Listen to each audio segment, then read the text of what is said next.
Yes, welcome to BPM, Blackopolypse Podcast Media. Today I've got a very special guest with me, Mrs.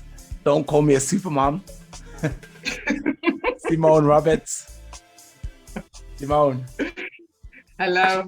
Actually, you know what? I'm gonna ask you why have you come into my ether? Why have I found you exactly? What's going on?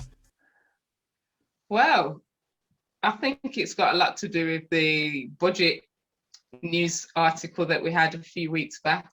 Well, when I say that, actually, it was the original article was actually a year and a half ago. Oh, really? But they asked if they could republish it, as they thought it was fitting during lockdown, and they thought that it would really suit families to have that information again. Okay. I think a lot of families went back to basics, didn't they, during lockdown, and started cooking from scratch again. So they just thought it was fitting to bring it back out. So they asked to republish it. So I just sent in new pictures, yeah. Okay, so basically the article read, when I looked at it, it was like, Superman feeds family of 6. I don't know why it's at 6 because you seem like you're 7. Are you 7? Yeah. Yes, yeah. We are 7. Actually, maybe back then when it was, do you have a new baby? Yes. Yes, I've had a baby recently, yeah. Okay, so a family of 7, I'm updated it here, headliner. A family of 7 Superman feeds a family of 7 on £25 or dollars a week. And I looked at this, I was like, wait a second. The reason why I wrote you straight away, because I was like, I come from a family of 8. And when I heard that, I thought to myself, my mum, we struggled growing up. We was obviously from a poorer black family, Birmingham. And I just had a mum there, so I didn't even have a dad. So our budget was probably around £25 a week, probably back then, especially when we was younger. I don't know if you remember. Where are you from again? We're from Birmingham. Okay. I was brought up in Handsworth and Lee Bank. And then we moved to Small Heath. Okay. Yeah. So Small Heath, and now we're in Rubery. Okay, so see, that's the thing. It's funny because we was raised all over Birmingham, Smethwick, Handsworth. We moved to Rugby for a little bit, came back to Handsworth, and then my mum settled now in Northfield, so not far from you. Okay. Anyway, so when we was coming up, we was like, oh, brilliant. Okay. Yeah. Oh, is there a delay on the line? Or is it all right? Not that I can hear. It's fine, yeah. Okay. So yeah, when we was coming up, it was basically like, okay, what did we eat? You know, did we actually survive on a budget of 25 euros or pounds or whatever? And I think we did, but we didn't do it how you did it. You do it vegan. Now, I was a vegan for 2 years. I'm a vegetarian for 10 years now, because I dropped off. The reason why I dropped off being a vegan is because I was traveling a lot. And I realized a lot of countries don't cater towards vegans. They don't know. Soon, like if you go to Brazil, for example, and you say, I'm vegan, I don't eat meat, they look at you and they try and sneak meat into your dish. Seriously? Yeah. They did this to me. I was like, look, I don't eat meat. And they said, and then I realized it's a bit arrogant actually that we're here talking about, we don't eat meat. And there's these poor countries that don't even have this luxury. Yeah. You know, they're struggling for food. And we have the choice. So basically it was like that. And what I found with eating vegan was expensive, man. Expensive. Yeah. So I was like, when I heard £25, I was like, nah, man, I don't know how she did it. So anyway, before we get into that, so you're from Birmingham. I actually got some questions, I wrote a lot of questions before we get into the stuff. So what was your upbringing like? How did your upbringing have anything to influence, like, why did you adapt from your youth, this style of living? Well, in terms of like the resourcefulness, yes, because my mum always cooked like vegan, vegetarian, what we would call vital foods back then anyway, as part of our weekly, food. And all of our family friends and stuff, and a lot of them were Rastafarian. We had that kind of food, beans, lentils and stuff. It was the norm. And then I have family that we used to visit in London around that time, being young, and seeing the way that their grandmother, who's from Trinidad, and their mom cooked things like chickpeas and stuff. And it was all kind of emerged into what we would have with meat. Okay. So it was just basically the meat was just plunked on top, Yeah. kind of thing. So when you take the meat away, you still got the rest of the meal. Yeah. And yeah, I think when I met my husband, he was already vegan 10 years. So okay. when I used to cook for him, and when I'm cooking, I would add what I eat, usually fish around that time, because I was going off meat anyway. I'm a bit of a meat snob, to be honest. I was never into slimy, the meat that people are eating now is not the meat we grew up on in the 80s. It's completely different. And yeah, it's a completely different type of meat and fish. So obviously, coming up with that, I'm thinking, nah, I can't eat this stuff anymore. And it was just a natural progression. He didn't, try and coax me into it or say, look, my wife needs to be vegan. It was nothing like that. He was really supportive, but at the same time, I could feel myself taking that transition through to a vegan lifestyle. And yeah, and that's just how it happened, really. But I think from upbringing, we always saw it. It wasn't nothing big. It was an ITIL diet. Okay, so do you feel any health benefits from it? Did you get any health benefits? Like, you notice any change? Yeah, because when I met my husband, I was also already a mother to a daughter who was 10 at the time. And I used to feel like my food would take so long to digest. I used to feel that. I used to feel quite sluggish after a meal. When going into veganism about 4 years into our relationship, I started to feel like I had more energy, especially in the evening. Also switching around how we make our meals and when.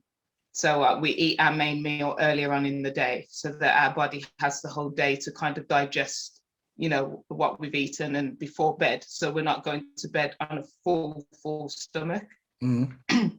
Excuse me. Yeah. And so it's kind of like I guess I get a feeling of there's definite health benefits, and I can feel more energized, and I feel more, I put it, with it as well. It's really hard to explain, but the difference is massive, definitely. And I've always had vegan pregnancies, might I add.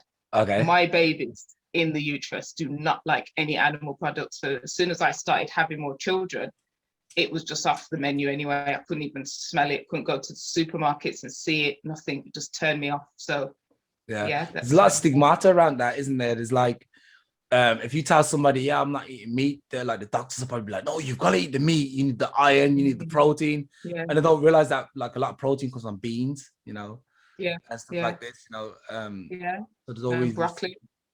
Broccoli, there's kale is a good one. Resourceful. So very. I think we've had to re-educate ourselves on the diet and on health benefits of what we're eating as well. And I think obviously it's taught a certain way in school to benefit the whole system of production. That's a big industry. The supermarket. It's an industry, and in that industry people need paying, so obviously that filters through to the school education system as well.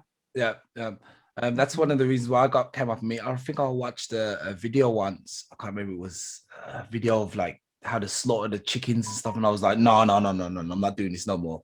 And the first reason why I quit meat was because I was like, I'm not supporting this industry.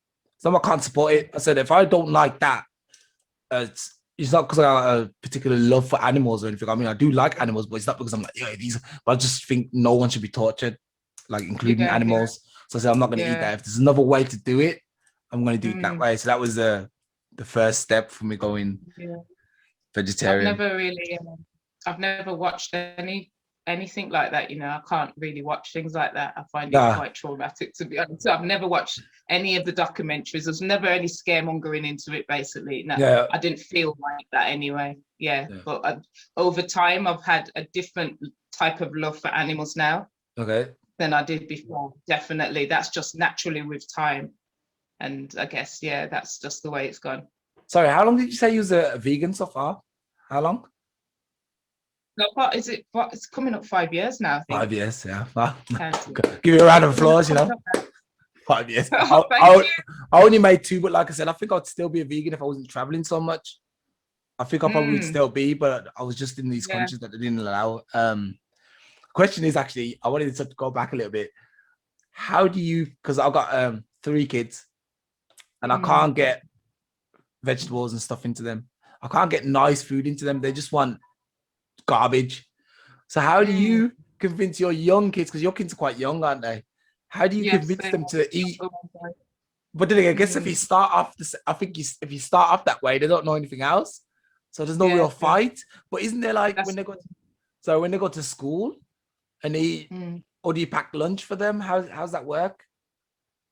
Well, firstly, our eldest is actually 19, and even at my tender age of 19, 20, having a young child, I always, from my own upbringing, knew the importance of fresh fruit and vegetables. I remember walking back from the markets and your arms are dragging on the floor of all the bags, the blue and white bags, and you just bopping. And we just think, when are we ever going to get in? That was all fruit and veg. Do you know what I mean? So that's how I grew up. So credit to my mum and dad, obviously, that was the way of life. I didn't know anything different. So when I was obviously weaning my daughter, even though I was young, that's how she was weaned, and she still is the same now. She's not vegan, my eldest daughter, but she has a very good diet, and she knows what's important. With these younger children now, we have homeschooled, home educated since conception. Yeah. So they've never been into an institution before, and we have no plans to. So their diet is obviously what we eat, and it always has been since we wean them. We don't wean our babies onto anything like, the packet foods or the processed stuff. Or the jar, even the jars with all the mixes in, like pear and apple crumble and things like that. We have it quite strict, and quite, when I say strict, I mean simple. So we have like soft boiled like butternut squash, parsnips, all separate, so the child can, appreciate the taste of the raw fruit or vegetable by itself, and take that tanginess and take it, so that when they do eat, when they're a bit older and they're eating like us, they know, their taste buds can tell them, you've had this before, or you haven't, but you will accept it because you've tasted things from its raw state. And I think that's really important, really. I think sometimes we try and make food sound so nice for babies, and we're mixing up, you're mixing up potato, you're probably dropping a bit of butter in it, or you're making it it really leads them up the wrong path, honestly, because that's what they're looking for. It's that salt kick. It's the later on you have problems sometimes, but our children love their food. They're very passionate about animals, but it's also at the same time they love the idea of eating. They love the idea of growing their own food, which we're exploring now. Look into, actually, maybe that doesn't work. Maybe you can look into hydroponics. Okay. I don't know about hydroponics. That's basically like a system you can build in your garden, which allows you to grow like a load of fruit quickly. And it's like a self-sustainable water system, runs through like the whole garden and stuff. Have a look into that. You can do aquaponics too. You can do it with fish. That's aquaponics. I will. If I want to do hydroponics, is probably better. Okay, that sounds cool. Okay, so I think everyone wants to know how you can keep your bill so low. But before we ask that question, I want to know, was there a time when you was giving an extortionate amount of money out, or have you always been able to budget? Like, because look, we're Black. We've always had to budget. We've never had money. We don't have money. No one gives us like a £50,000 salary or whatever a year. No one does that. We're on like 20, not even 20, if we're lucky, 15, 16,000 a year. So how did you have a time when you used to spend a lot of money on food and thought, no, this things kind of run, Yeah. Well, to be honest, we do see ourselves as a very rich family anyway. So, we can get whatever we want. Whatever we want, we can have. But at the same time, I think we have to get smart with our spending. And I think what happens is we get into a pattern of, we're in the supermarket, and I've done it too, and we're piling on, and we think it's a sign of wealth. You see, as the bigger your trolley, it means you've got your stuff together. It means you can afford what you want. But when in actual fact, you're feeding into the kind of convenience culture, so to speak, and you're not really doing as much fresh food, because if it was fresh food, you wouldn't have to pile up so much. Exactly. It's more convenient style. So I think we've had to re-educate ourselves in terms of what is shopping. Well, what is it? What do we really need? Yeah. And when you look at it, what we need, we didn't say to ourselves, look, we've only got £25 a week. We didn't say it like that. It was more of, well, when we take the crap out and then we take the things out that were advertised on telly, which we don't watch. So, you know, we don't have that kind of influence where it's like, oh, we tried this, but social media does it for you, don't they? So they kind of tell you what you should be having, especially as vegans. There's lots of packet vegan things now where everyone's like on these hypes. And when you take out all the rubbish, you find that your fruit and veg probably comes up to about £25, if not less. Yeah. So basically that's what we do. And we add a few bits on every week. You know, if there's a birthday or something, we might add things on to help with the baking or things like that. But generally, we don't really go over that for fruit and veg, really. And if we do, it's because we are preparing for a batch cook of some sort. Okay. So obviously I used to go shopping, and I used to go shopping hungry as well, because I put the children to bed. Bad idea. Or me and my husband would go out early in the morning after breakfast, and then we're ready for dinner, and we're out shopping and everything, and it's our auntie is in that trolley.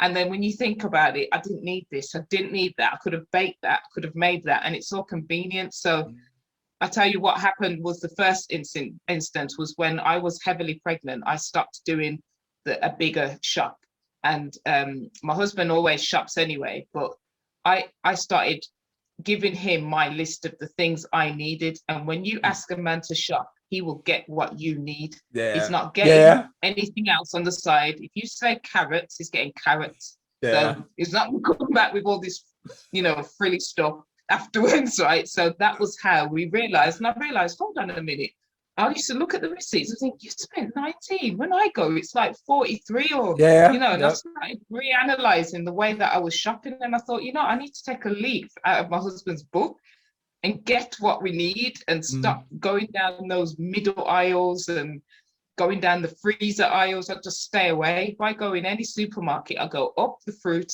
down the veg, and out. Okay.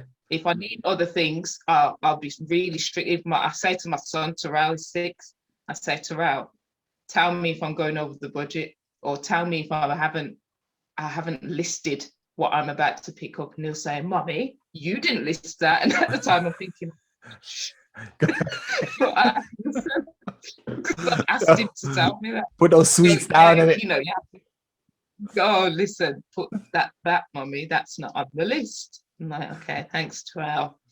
So That's discipline. Wow. But yeah, what is it? Definitely. What is that? The built a rod. You built a rod for your own back, I guess, with that one. Exactly. Yeah. Exactly. So yes, my husband showed me the way with that. Get what you need and get out. Okay. Yeah. So wait.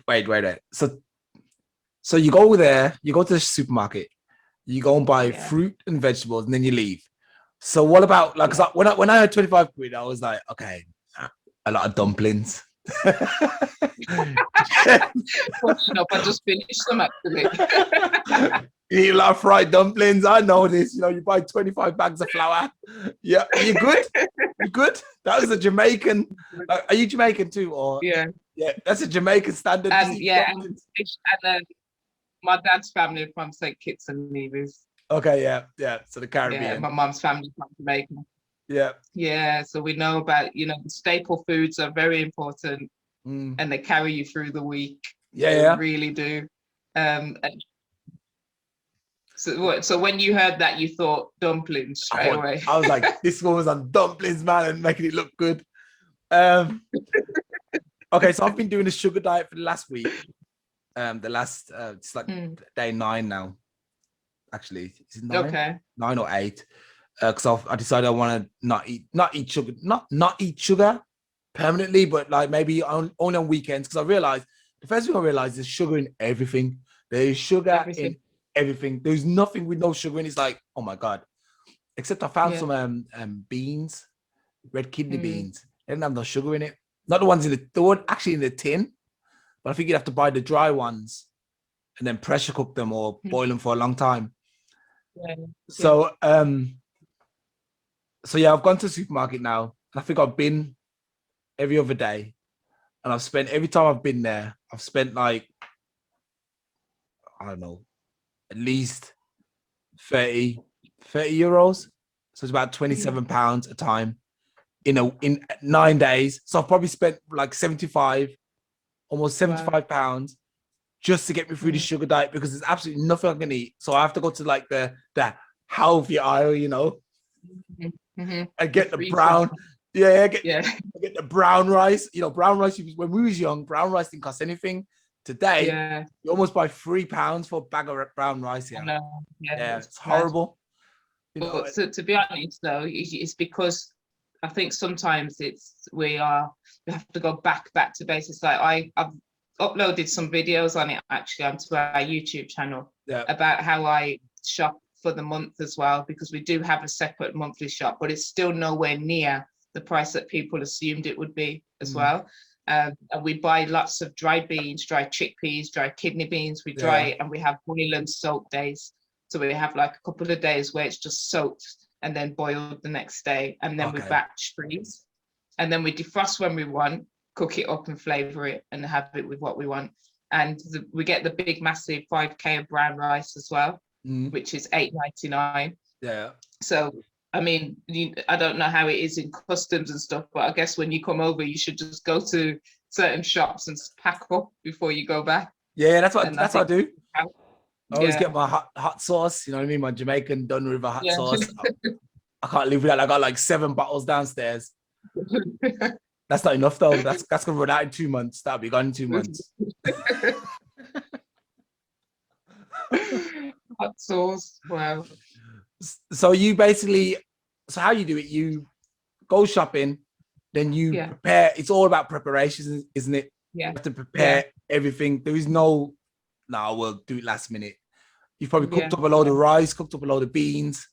And stuff the like things this. that I cook fresh. The things that I cook fresh is all our salads and veg and our rice as well. I don't batch cook rice because it's just 25 minutes in it. So I just kind of batch cook the beans and lentils and stuff, things that people would normally buy in the tin. I've batch prepared in freezer containers, and each container that I have will last 3 days. So I'm able to stretch that meal for 3 days. So one day we might have it with brown rice. Another day we might have it with jacket potatoes. Another day could be couscous. And like the other day, I just fancied a change and did boiled dumplings to have with it, and then salad and avocado with the beans and stuff. So that's that, you know, just stretch it out that way. And then some days, if there's a little bit left, I might add brown lentils onto that just to bulk it up, or I'll make pastry and make patties instead with the small amount, because you only need just over a dessert spoon for a patty. Like a Jamaican patty. Much filling for a patty. Like a Jamaican patty you or don't need much saltfish. filling. Actually, don't do saltfish pasties there. Yeah, when you whatever we've had for dinner, I will put in pastry and make a patty out of it. Oh, okay. That's actually a really good way to repurpose the meal, isn't it? Really. That's like a nugget. Look, everybody, look, you're going to waste any food, bang in the freezer, make it next day in a patty. I mean, how long does it take you to roll the pastry for patty? Not long at all. And if you really want to be lazy, you can buy ready to roll pastry for £1 in most supermarkets. And then you just cut it to size and slap it in. Okay, so it's not so we want to know, do you eat sweets then? Because like when, like, I gotta compare it to me, obviously. When we go to the shop and my kids are like, can we have this? Can we have that? Can we have this? And they'll pick up this big bag of sweets that cost like £2 or £3. And I'm like, yo, £3 for sweets, man. What's the world coming to? Do you have that? Do you have that problem, or you like? Do you? I think, Hi. Hello. I'm sorry, I love kids. The kids like, what's going on? He's like, I don't think. we have like, we don't go and buy loads of sweets from any supermarket, put it that way, but we do have the odd bag, but we tend to buy it from our corner shop because then it's not part of the shopping, if we do. And that's on a very odd occasion. And then obviously, because I love things like licorice. I love licorice. So like, really? I like aniseed, but licorice. Oh, I love licorice. That was my mom's thing though. Yeah, I love licorice, and it's good for you as well. So like, if we go to Holland and Barry, they have the penny sale. They have lots of, you know, you buy 3 get 2 for 2, and you know, so we buy things like that every so often. Especially if there's a birthday or something, because we make party bags for the children when it's either of their birthdays, because all of them together is one big party anyway. So we make them all party bags when we have parties. That's my next question, actually. How do you manage with? I got 3 kids. You got double what I have. How do you manage? Because I'm struggling. Look, you can see bags under my eyes. Look, remember that whole theory about black don't crack? It's working for you, but look at me, man. I'm cracking like. I think a lot of it is to do with just how we are as our lifestyle. You know, our lifestyle is very much what we want it to be. Yeah, we take it quite easy, not too easy. We've still got work to do. We're still working parents within our hub though, and we work for ourselves. So we don't have that stress of outside kind of management in our home. It's our home and we manage it, and you know, my husband leads it, so it's I don't know, we don't really get mad behavior issues. You probably get a little flare up of a tantrum every so often, but it's usually due to a hierarchy of need, like tiredness or hunger or whatever, you know, and we can sort it quite quickly. But yeah, in terms of day-to-day coping, it's our lifestyle, isn't it? And this is my job. My job is my family, so just put my all into it, really. It's funny you should say that, because a lot of people say, obviously, there's always this discussion that what the kids eat affects their behavior. Because you raise vegan kids, do you think that, I mean, when you look at other people's kids, but then again, you don't send them to school, so you probably have no real benchmark like to measure them by. It's quite hard, really, but people do say that they find that our children are very extra calm and good listeners, but also very still proactive, quite happy children. And I guess because we have had a child that's gone through the education system, we can see the difference. Yes, if you dose your children up on sweets, you are going to be managing some pretty mad behaviors when they come down off that sugar. Guilty as charged. Guilty. It's the come down, because we see ourselves, you know, when it's Christmas or what have you not, and they've got like extra sweets around them and stuff. Although we try and go for the kind of fruit-based sweets and stuff, a lot of things does have sugar in it still. So we do see ourselves, we see the difference in them. And it's quite tricky, to be honest, to manage children when they're dosed up on sugar. It really is. So we try and keep that to a minimum, if I'm honest. Where they get their sweets from blueberries. It's a couple of blueberries or dried fruit. Lots of dried fruit, actually. So dried fruit is better than. The thing is, I always find like in England, dried fruit is probably not expensive, but because I'm on the continent, you see, like I always come to England to shop my stuff. When I come there, I drive there and I fill up my car with all kind of products, and I come back, because some of the stuff is just so expensive in Europe, because obviously we're from the Jamaican community and we're used to particular stuff which has never really made its way across to Europe at the moment. You know, there's like a very small black community. So a lot of times, like when I have to buy stuff that's like special, you get it from like maybe an African shop 200 miles away, and it costs an arm and a leg.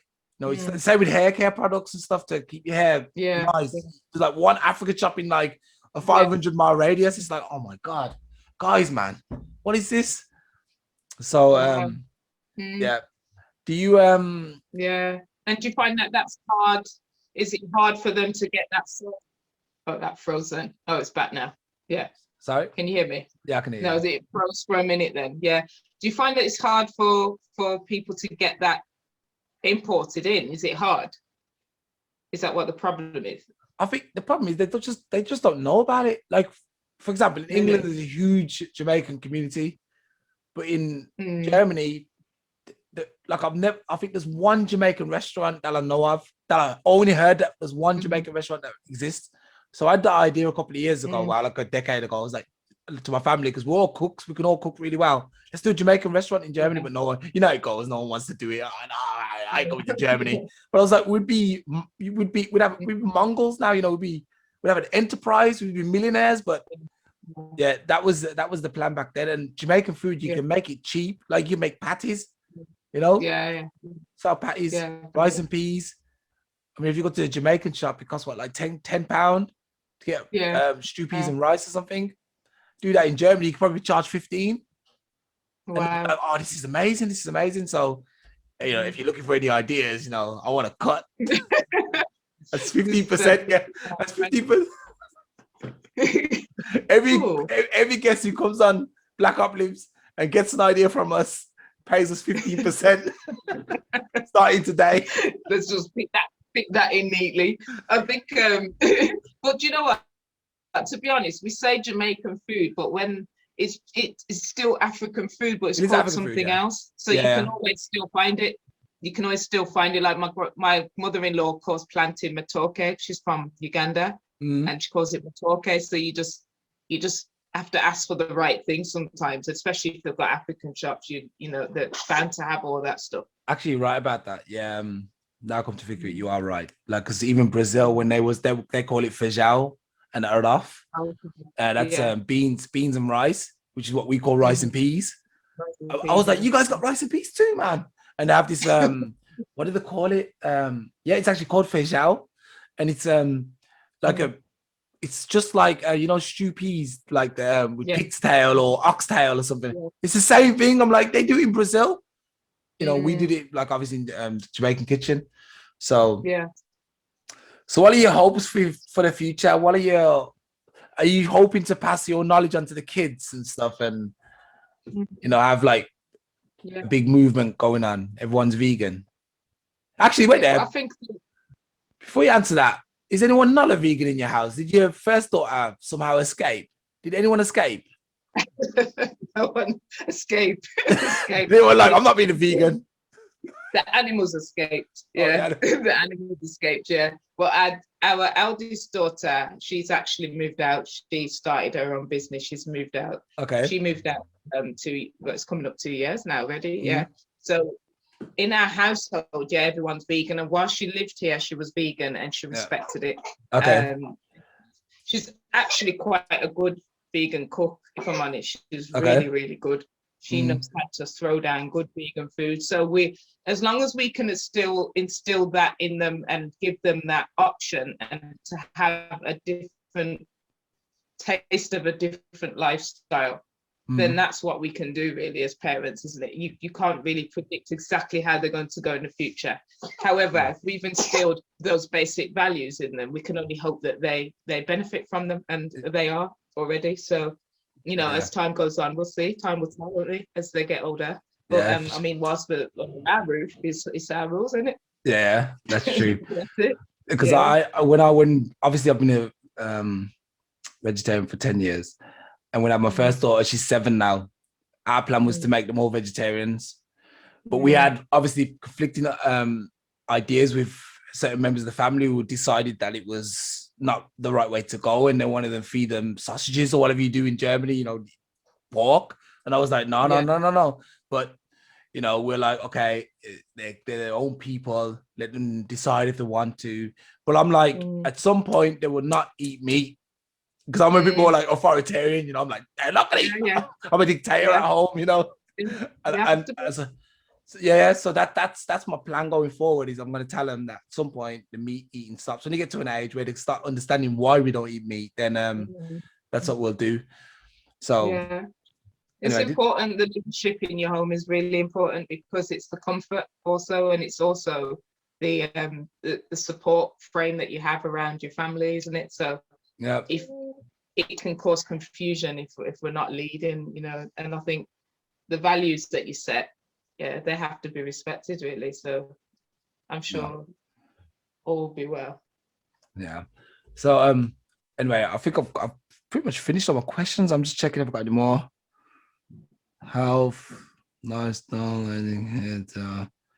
Yeah, I think I'm out of my questions. So how's it been anyway? We can go a little freestyle for a bit. How has it been surviving in the house with obviously 6 kids and it's been Mm, COVID, you've been locked yeah, down, have you yeah. found it being really like wild and stuff because of it or Not really. Where we live in Rubery, as you would know from your mum being in Northfield, it's very much countryside over this yeah. way, and Yeah. you're on the doorstep of the countryside basically. Our Mm. back garden is Worcester, so we are on the last road of Rubery, Oh and really? frankly, that way we're on the last road. So after us, it's countryside. At the Okay. back of us is countryside, so we have the access to some beautiful scenic, also walks, also parks, but not so much parks with loads of apparatus, but parks where children can just be themselves and be Nature. creative. And yeah, definitely, and do, climb trees and all that kind of stuff. So when we feel like it's getting tense in the house, and Mm. like that kind of, sorry, pressure cooker bubbling, then we just Mm. take them out into the fields You have a good and put their inkling for work that. down. Say that again. So do you notice when the kids are starting to get a little bit like it's like Yeah, I do. It's to be honest with ours, it's after a couple of days. It's mm, not every day. mm. And plus, they go in our garden quite a bit. They've got a mud kitchen in the garden, so they Oh play yeah. in that a lot. So yeah, they don't really get. I wouldn't say they get agitated after one day. It's probably about Mm, 2 days if they haven't been out. But yeah, they're quite free flowing children, to be honest, because they don't have rigid timetables and time scales where they have to be doing stuff, for mm. outside influence or in terms of school and stuff. So we kind Yeah. of just go with the flow and the family flow. If we've got something to do, we'll incorporate core subjects into that. Yeah. And everything is a lifestyle of learning, isn't it? So Yeah, I love the idea of homeschooling. This is another thing living in Germany. You're not allowed to homeschool your kids. You yeah, are very not true. allowed. It's like if you try and do that, you'll have the authorities at your door, the social Mm, services, and they'll remove your kids from your house. Also, with the mm, whole injection thing that's going around, obviously everyone's nervous about the whole vaccine thing. Here, you mm. have to have it. Here, there is no choice. I'm like, wow. Wow. And me come from England, obviously, where we fight this establishment, we're like kind of like, no, here there's just kind of just go with it. Yeah, it's always been that way. That's how they're saying. It's like, wow, wow. So homeschooling my kids would have been it's kind of a dream for me. Um, Mm, it's why I'm trying to work really hard so I can move away to Brazil and maybe buy a farm, coconut mm, farm. I would love a coconut farm, live in my natural yeah, habitat, where the sun's always blaring down, just mm, nice, yeah, beautiful. That's my aspirations for the future. yeah. How does the future look for you then? What where do we go from here? Because you're obviously getting a lot of publicity now. Things are growing for Mm, you. yeah. What is your business? Do you have a business or obviously you do a YouTube My channel? husband, yeah, my husband's a photographer and videographer as well. He Okay, does weddings and events and stuff. And great. then also he's a musician as well. Okay. And he's also a rapper. Is it a So we've rapper? got the music side. Yeah, we've got the music. I'll send you some links to his tunes actually. We've Yeah. got the music side going. And then also we've got the YouTube channel where we're Mm, sharing our journey to document our memories as well as sharing with other families because yeah. people are quite inspired by our daily lifestyle. And so we don't share everything every day. We Yeah. kind of live in our moment too, but we do try and, put things together that we know will be useful to people. And then as well share like calendar events like birthdays and Christmas and stuff.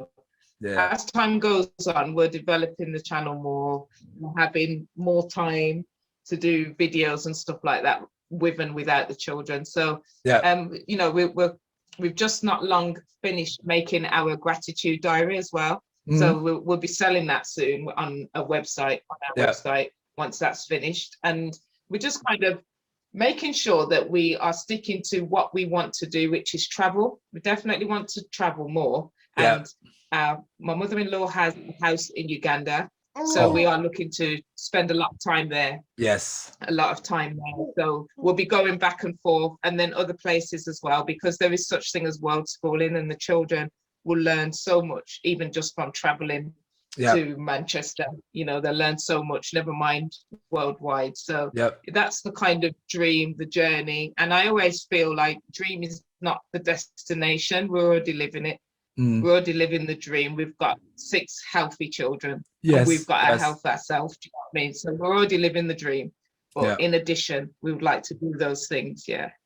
and keep moving forward. That's definitely cool. That's like I said, that we're in sync there. That's definitely what I want to do, is take my kids around, travel around the world, get as quickly as possible, get out of this country. That's my plan. That's a number one mission priority. Really get out of this country as soon as possible. And then the next destination will be Brazil. If not, if I find something nice in Africa, Senegal, Ghana, Tanzania, somewhere like this, then I'll be like, great, I'm down there. But if I can't find that, I'm going to try and get across to Brazil.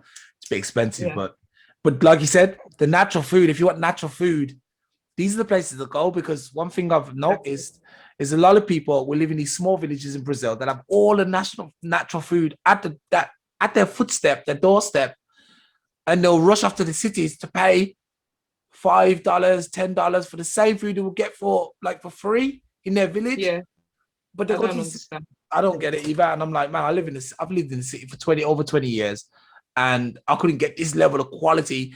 The avocados are this big, like huge avocados, bigger than my head. I was like, wow, and they were like not even 20 pence. And then I come here in Germany, I have to pay 2-3 euros for an avocado that's like this big, like you put it in your mouth, you know. It's like, wow, this is not fair. Anyway, okay, Simone, I'm not going to keep you anymore because I can see the little one getting impatient. He's like, he's going to he's going to mess up your nice hairdo, you know. Be me. Oh, thanks for joining us on Blackopolypse. Oh, you're welcome. Let us know where we can find you, because like I've watched a couple of videos. Actually, I watched a couple of ones where you just go around shopping basket. What I would suggest is you do a book, a recipe book, and how to shop cheap book, and you call it how to shop cheap, and that'll be a bestseller, I tell you, especially this day and age. Anyway, where can we find you? You can find us at Thankfully True on Twitter, Facebook, and YouTube, and Instagram, actually. And you can find us there. So feel free to DM us any questions.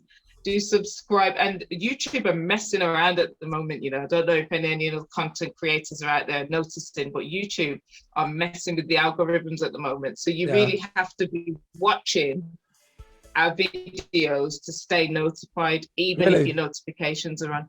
They will they will still put things like news content to the top of the list instead of showing who you're subscribed to. So that's really important as well, to actually watch the content so that it stays in your feed. And just enjoy the channel. Thankfully True on YouTube. Enjoy the channel. Let us know that you've come through yourselves, and let's keep in touch. And thank you for having us on. Thank you. You got a fan in me anyway. You can always write me anytime you want to come and join us. You're welcome to just do a new show. Thank you. You're always welcome. Doors always open. And hopefully when I get to England, maybe in July, we can meet up and I'll bring the kids over. We'll eat some vegan food. Definitely. Yes, that's brilliant. Yeah, of course. Yeah, always welcome. And I'll send you the link as well to the music. Yeah, send me that too. And maybe we'll get your husband on next time. We can talk about his music. I'm going to have a music month coming up. This is an inspirational month. Yeah, it's Mark Roberts Music. Okay. Mark Roberts Music on Instagram. Is it wait there? Is it like what's it called? Afrobeats? No, it's conscious hip hop. Oh, okay. Yeah, conscious positive hip hop. We do love our Afrobeats, but it's not Afrobeats just yet. Okay. Conscious hip hop. Yeah. Family friendly. Cool. Thank you ever so much. You're welcome, Simone. We'll see you on the rebound. See you later. Thank you. Bye. Bye.